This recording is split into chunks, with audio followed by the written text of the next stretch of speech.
Hi, everyone, and welcome to the Robin's Movie Thoughts podcast with your host, Robin Lalisse. Thanks for tuning in. Today, I wanted to go over some movies and TV shows I watched in June and give you my thoughts on them. The Ballad of Wallis Island was a movie I heard a little bit about, saw an especially high Rotten Tomatoes critic and audience score, but discovered it was on Peacock one night and decided to give it a watch. The story revolves around a musician named Herb Maguire, played by Tom Basden, who is invited to the remote Wallis Island in Wales to play for Charles Heath, played by Tim Key, a man who lives on the island and is willing to pay top dollar for him for a small concert. Maguire is in a career crisis, as he was once part of a famous folk duo, Maguire and Mortimer, but wanted to branch out musically to the pop genre and solo status, and in the process broke up with his singing and romantic partner Nell, played by Carey Mulligan. Charles is a massive superfan who has come into the money needed to bring Herb to the island, but his idiosyncrasies and attempts to connect put off Herb, as does him secretly recruiting Nell to the island to play as well and bring back the duo for the concert. Herb is frustrated to the point that he considers leaving the island before the concert, as he still harbors bitter feelings about the breakup, despite telling Nell, who is now married to her husband Michael, played by Akemniji Nidifoyan, otherwise. I really found this movie charming and humorous, as Key's performance manages to make Charles both incredibly clumsy and likable. The more we learn about both his unique past fortune and misfortune, the more his big amount of kindness makes him endearing, despite how often he appears to try too hard. The relationship between Herb and Nell is performed really well by Basden and Mulligan, who at times appear to be able to let bygones be bygones, and other times, due to Herb's unwillingness to let go of the past, can't communicate either in person or musically at all. This is a fun indie movie that somewhat wears out its welcome a bit in the third act due to the end resolution taking a little bit, but as a film in that vein, I enjoyed it and would give it a 7 to a 7.5 out of 10. Bring Her Back is the second supernatural horror film from the pair of Danny and Michael Philippou, Australian brothers and YouTubers who host the channel Raka Raka. Their debut picture, Talk to Me, was one I enjoyed quite a lot, with a lot of very scary and unnerving sequences. This follow-up was a bit slower in structure and pace, but definitely felt uneasy throughout. 17-year-old Andy, played by Billy Barrett, and his stepsister Piper, played by Sora Wong, witnessed the tragic passing of their father and then have to go into the foster care system for a minimum of 3 months, before Andy is 18 and can apply for guardianship of Piper. In the meantime, they are taken in by Laura, played by Sally Hawkins, a former child counselor who lost her own daughter in a drowning years before. Laura takes to Piper, who is visually impaired like her dearly departed daughter, far more than to Andy, which unsettles him, as does her taking in a silent child named Oliver. I loved how this movie used rain and condensation as a visual metaphor for what the characters, especially Andy, are going through, and that, along with the camera movement, including when it used circular motions, helped to make things very unsettling. The performances as a whole were really good, with Hawkins being the standout, straddling between loving and wanting to make a genuine connection with Piper and Andy, or attempting to pit the two against each other with techniques like gaslighting and backtalk. While Bring Her Back didn't have the amount or intensity of gory and ultra-violent scares that Talk to Me did, its ability to keep the audience on edge and guessing was nearly as impressive. There's some stretching of believability, but I did end up enjoying this one as a second feature film from the Philippous and would give it a 7 out of 10. Ballerina is a spin-off of the John Wick franchise that takes place during the events of John Wick 3, where the Ruska Roma Ballet in New York and its director, played by Angelica Houston, are revealed. Eve Macaro, played by Ana de Armas, has to join the Ruska Roma after her father and mother, a pair of assassins, are killed by Colt's Chancellor, played by Gabriel Byrne. After years of training in both dance and assassin skills, Eve encounters John Wick, who encourages her to get out and avoid a path of vengeance. She decides, however, to push forward and completes several contracts before finding information to help locate the cult and their chancellor, and despite the protestations of the director of the Ruska Roma, go after the man who killed her family. There were rumors that Chad Stahelski, the director of the John Wick movies, aided in reshoots and may or may not have ghost-directed over Len Wiseman, the director of Ballerina. Whatever his level of involvement, Ballerina does continue the trend of great practical action in the franchise, with even some of the more creative sequences to date, including the use of fire and ice. Darmus and crew pull off the difficult stunts really well, and they are both fun and brutal to watch. The movie shines best during the sequences and the brief moments that Keanu Reeves is on screen, as Wick's trials and tribulations allow him to empathize with Eve in her quest, despite his insistence that his troubles show it's not the right path. On the downside, there's a couple of odd revelations in the movie that feel like they're supposed to set up something big in the moment, then get instantaneously resolved far too easily, and Norman Reedus' character is not really a big enough presence in my mind for bringing him into the fold. While it's not top tier overall of the Wick franchise and nowhere near John Wick 4, it's a very solid to pretty good action film. As of now, I would give it a 7 to a 7.5 out of 10. Predator Killer of Killers is an animated feature in the Predator franchise directed by Dan Trachtenberg. Trachtenberg directed 2022's Prey, which also premiered only on Hulu, and despite a relegated release, became a well-made and well-received reboot in the sci-fi horror staple. In this film, there are three main parts of the story where human factions are warring, but then are met by an even more dangerous force in the extraterrestrial species that comes to Earth. One part takes place in 9th century Scandinavia with the Viking warriors, another in 17th century Japan with two sword-fighting brothers fighting over who will be the successor in their kingdom, and the third being during a naval battle in World War II. The best way to describe this movie would be if a Sin Cities type story met the Predator franchise with a fun animation style that feels similar to the Spider-Verse and most recent Teenage Mutant Ninja Turtle animated film, though it doesn't quite reach the height in terms of the same level of creativity and artistry. The fighting sequences are hyper-violent and push the boundaries of a new type of action we can now see in this medium for the Predator. The first two stories are the best. The third isn't quite as fluid and consistent action story-wise, and when the three stories converge in the finale, some elements work really well and others not as much, but between these two Predator films and 10 Cloverfield Lane, Trachtenberg has done some really great work in the sci-fi horror genre, and I'm incredibly excited to see what he does with Predator Badlands in November, and I will give Predator Killer of Killers a 7.5 out of 10. The Life of Chuck is a film based on a 2020 short story by Stephen King, directed by Mike Flanagan, who has done several projects now with King's works. It won the Audience Award at Toronto International Film Festival, TIFF, in the summer of 2024.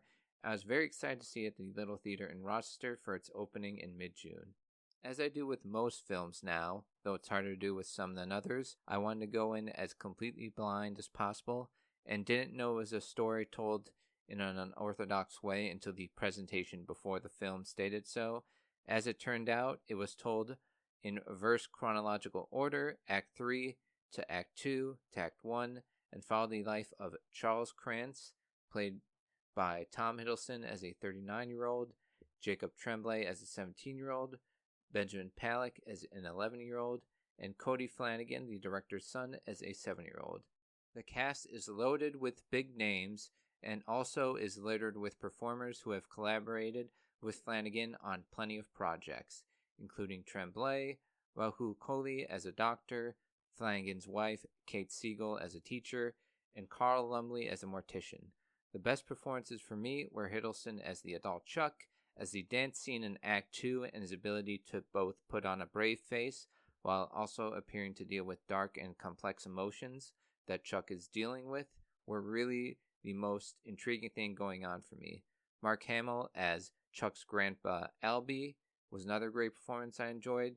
His alcoholism and surliness hides trauma and fear that indicates a deeper knowledge of what's happened and what could happen in the universe, and Hamill did an excellent job portraying that, as well as being a fun character even in that surly sense.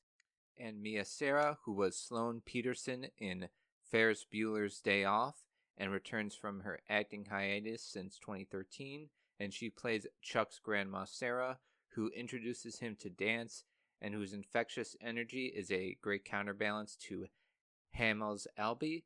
This movie has some incredibly strong emotional moments and heart, along with gut punch parts with great use of sound design. But with it being one of the more ambitious King-related projects in terms of story structure, that sort of counteracts for me what the film was trying to get across about certain themes such as meditation on proximity of death, never losing the kid in you, living every day like it could be your last. A lot of dialogue and story points just kind of get repeated over and over, and there's this over-reliance on narration to explain what the characters are going through. I also feel like there could have been more explanation and certainty around characters, specifically Terrell Ejiofor as a teacher and Karen Gillan as a doctor, as we are told what they are from Chuck's perspective, but not much beyond it. The musical score by the Newton brothers, especially during the dancing sequences, provide much needed whimsy and beats. I really wanted to love this movie, but ended up just liking it, as I commend what is going for thematically, and there is genuinely great stuff here, but never quite comes together totally for me, so I'd give it about a 7 out of 10. I also love the tribute to Stephen King fan podcaster Scott Wampler in the credits. Friendship is a film directed by Andrew DeYoung in his feature filmmaking debut, and stars Tim Robinson of I Think You Should Leave fame as a marketing executive named Craig Waterman. Craig has a pedestrian and rather uneventful life with his florist wife Tammy, played by Kate Mara, and his son Stephen, played by Jack Dylan Grazer. But he has no big interests or friends outside of them. One day he meets a new couple entering the neighborhood, the Carmichaels, with the charismatic Austin, played by Paul Rudd, being the latest local weatherman, and the two strike up a friendship that appears to give Craig a new lease on life. He becomes more adventurous and varied in his life, but when his social awkwardness and weird quirks put off Austin and his friend group, it causes a schism for the two, and everything seems to spiral out of control for Craig afterward. Taking a darkly comedic look and tone to the idea of male friendship, this movie has its laugh-out-loud moments with Robinson's penchant for cringe situations and irrational outbursts. I have mixed feelings about I Think You Should Leave as a comedy show, as half the sketches I really dig, and the other don't quite connect for me, and I have similar thoughts about the attempts of humor in this. There are also some moments where the suspension of disbelief is greatly tested with how the police and authority figures react to the most insane events going on. And for me, it never quite goes as dark as I think it could have, and while Robinson can be very funny, having the lead character be such an intense narcissist provides some great comedic beats, but makes it hard to either root or sympathize with him.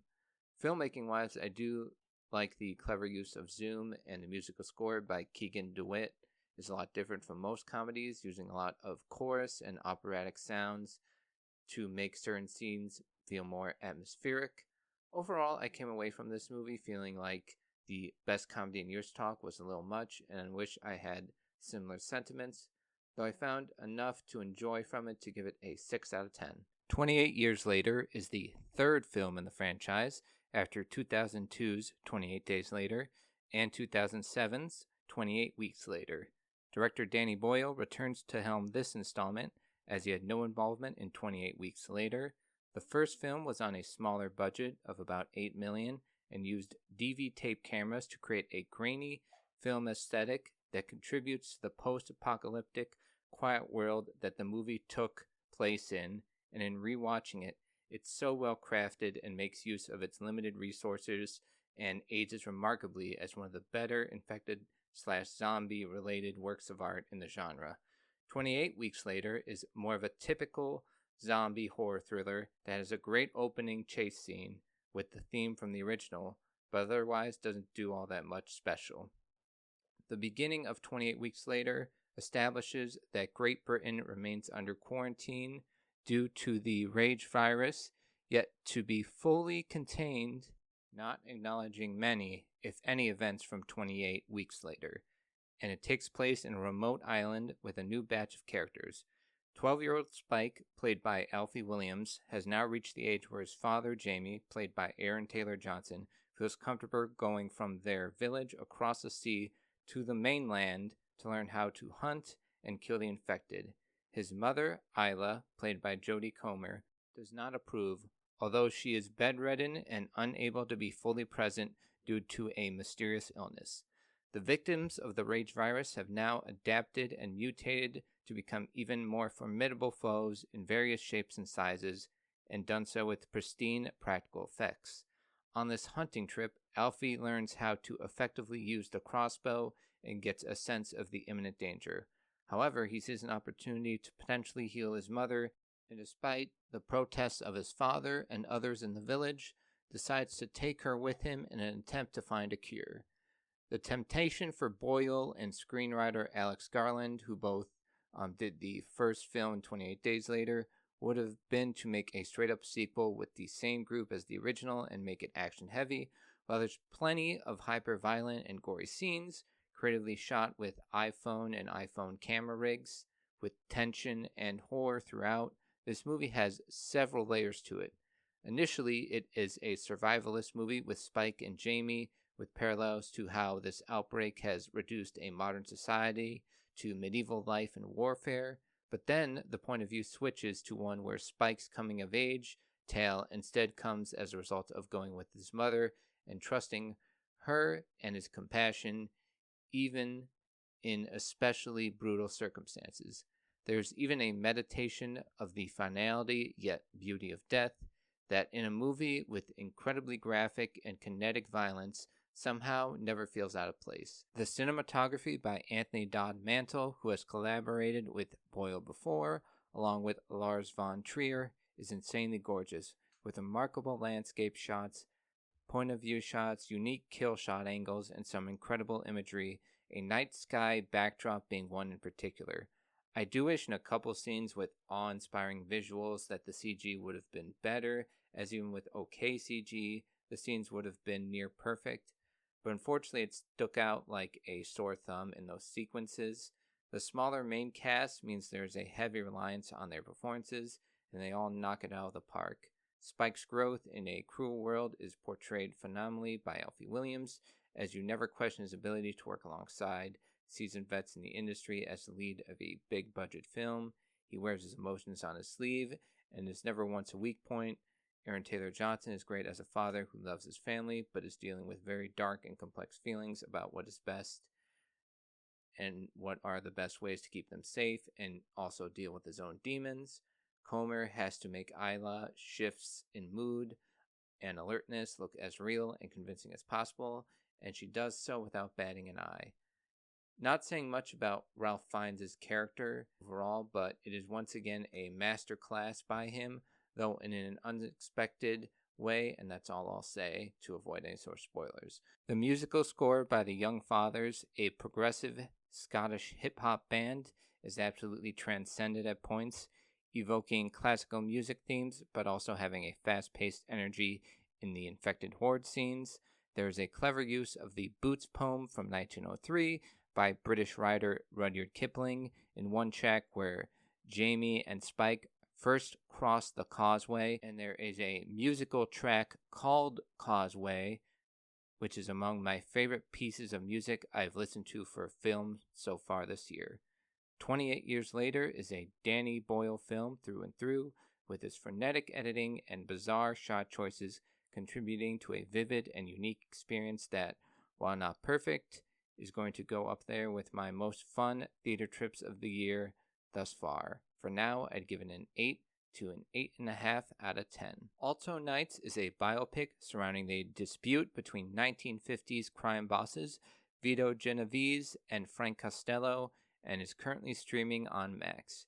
It was directed by Barry Levinson, who directed 80s classics like Rain Man and Good Morning Vietnam, and written by Nicholas Pileggi, screenwriter for Goodfellas. Its main attraction was having Robert De Niro portray both of the crime bosses, but was a box office bomb, and honestly, after seeing it, it doesn't exactly shock me. Though box office isn't everything and plenty of incredible films don't get the deserved money at the ticket booth, this was a rough movie in pretty much every aspect. As the third Warner Brothers movie this year to feature an actor playing two separate characters on screen and in various scenes at the same time, Robert Pattinson in Mickey 17 and Michael B. Jordan in Sinners beforehand, this one really sticks out as the one where the performances don't seem connected and seamless at all. The few times they do have sit downs, it never quite feels like a real conversation between two different people, but instead just a combination of footage of the two cobbled together. Scenes either feel like they were shot at 10 different angles and cobbled together in the editing room, or just stagnant with one angle with no creativity or tension. The inciting incident is shown at the beginning and middle of the movie to try and drum up the drama, but it becomes a nothing burger essentially by the end due to a messy plot and presentation, including weird mix of past, pictures and footage / B-roll, and just really iffy narration / voiceover. Feels like Martin Scorsese is the only director that can get incredible performances out of De Niro at this stage. Even someone like Cosmo Jarvis, who portrays mobster Vincent Gigante and had a great performance in FX's Shogun series and the film Warfare this year, feels either miscast or out of place in this movie. Anyways, not sugarcoating, this was a really rough picture. The only great enjoyment I got out of it was eventually just getting amusement of how much of a cheap imitation it was of far better gangster movies like Goodfellas, The Godfather, etc. And I will give Alto Knights a 3 out of 10. Thanks again for tuning in to the Robin's Movie Thoughts podcast. You can find me on Letterboxd, Robin Lalisse, and on X at Rob the Movie Buff. Would very much appreciate any likes or subscriptions to the channel and any comments of what you think of any movies and TV shows, including the ones reviewed here and outside. But thanks again and love y'all.